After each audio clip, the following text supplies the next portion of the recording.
Shemot chapter 12. Yehovah spoke to Moshe and Aharon in the land of Egypt. He said, "You are to begin your calendar with this month.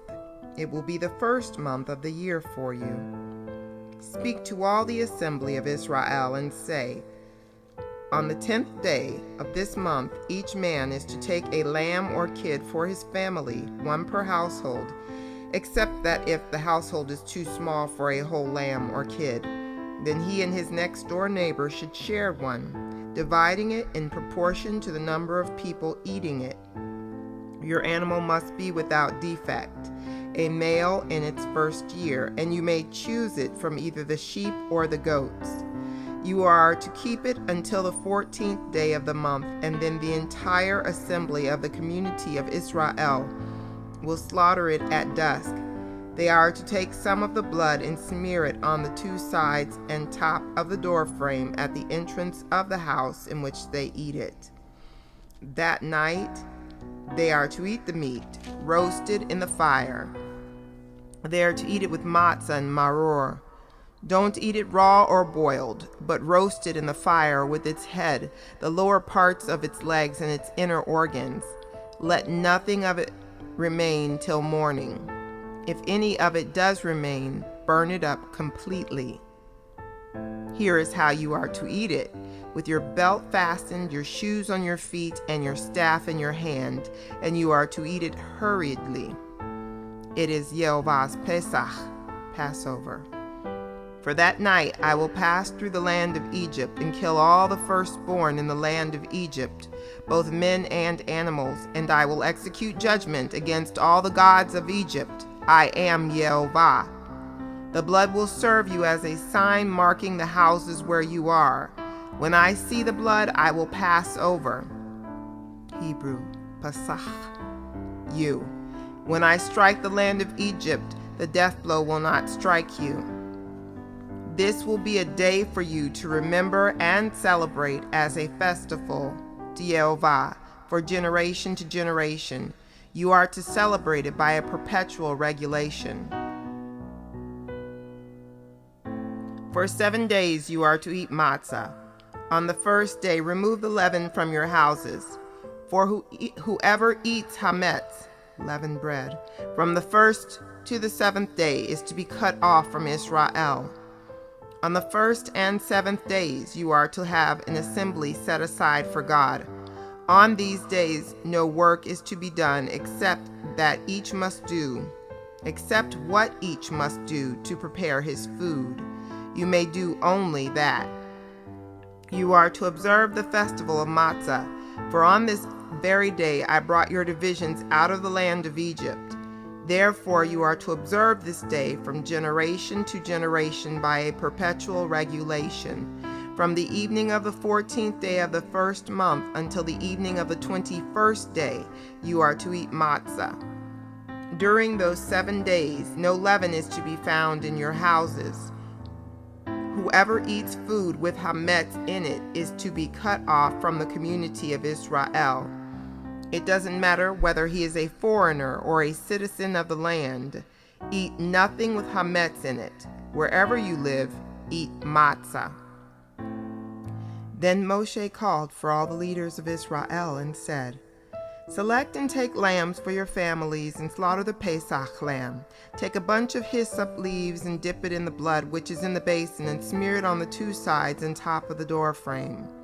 Then none of you is to go out the door of his house until morning.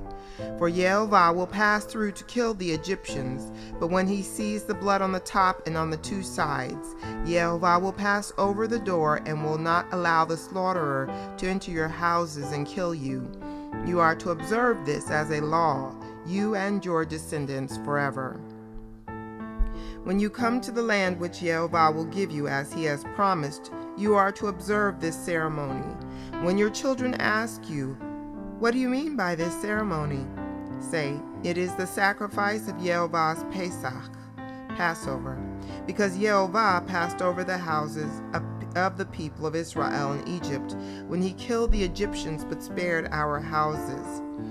The people of Israel bowed their heads and worshipped. Then the people of Israel went and did as Yehovah had ordered Moshe and Aharon. That is what they did. At midnight, Yehovah killed all the firstborn in the land of Egypt, from the firstborn of Pharaoh sitting on his throne, to the firstborn of the prisoner in the dungeon, and all the firstborn of livestock.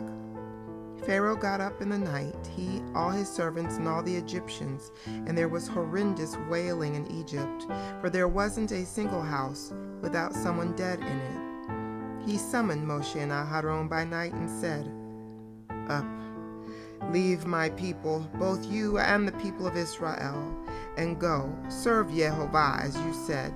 Take both your flocks and your herds as you said, and get out of here. But bless me too." The Egyptians pressed to send the people out of the land quickly because they said, "Otherwise we'll all be dead." The people took their dough before it had become leavened and wrapped their kneading bowls and their clothes on their shoulders. The people of Israel had done what Moshe had said. They had asked the Egyptians to give them silver and gold jewelry and clothing. And Yehovah had made the Egyptians so favorably disposed toward the people that they had let them have whatever they requested. Thus they plundered the Egyptians. The people of Israel traveled from Ramses to Sukkot, some 600,000 men on foot, not counting children. A mixed crowd also went up with them, as well as livestock in large numbers, both flocks and herds. They baked matzah loaves from the dough they had brought out of Egypt, since it was unleavened, because they had been driven out of Egypt without time to prepare supplies for themselves. The time the people of Israel lived in Egypt was 430 years. At the end of 430 years to the day, all the divisions of Yehovah left the land of Egypt. This was a night when Yehovah kept vigil to bring them out of the land of Egypt, and this same night continues to be a night when Yehovah keeps vigil for all the people of Israel through all their generations. Yehovah said to Moshe and Aharon, "This is the regulation for the Pesach lamb. No foreigner is to eat it, but if anyone has a slave he bought for money, when you have circumcised him, he may eat it. Neither a traveler nor a hired servant may eat it. It is to be eaten in one house. You are not to take any of the meat outside the house, and you are not to break any of its bones. The whole community of Israel is to keep it. If a foreigner staying with you wants to observe Yehovah's Pesach, all his males must be circumcised. Then he may take part and observe it. He will be like a citizen of the land. But no uncircumcised person is to eat it. The same teaching is to apply equally to the citizen and to the foreigner living among you." All the people of Israel did just as Yehovah had ordered Moshe and Aharon. On that very day, Yehovah brought the people of Israel out of the land of Egypt by their divisions.